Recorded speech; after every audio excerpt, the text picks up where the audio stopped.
ভাই একটা 30 দেখেন চাই গার্লফ্রেন্ডে গিফট করার জন্য।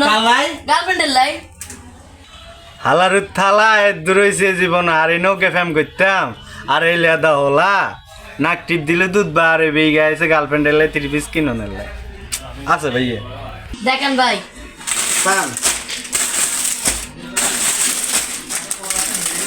বেডের দাম কত? 3000 টাকা দেন আর দামি নেই। আছে ভাই চান পান ভাইয়া এটা পছন্দ হয়েছে, এটার দাম কত? 5000 টাকা দেন ভাই প্যাকেট করেন। করতেছে ভাইয়া লান ভাইয়া করেন ভাই। ভাই যাই। ঠিক আছে ভাই আসেন সালাম আলাইকুম আরে কল রে এগুনের মতন বয়সে চাক্কা চালাইছে আর এখন প্রেমিকালাই 3 পিস কিনে এই মার হিসাব মাত্র কল ভাই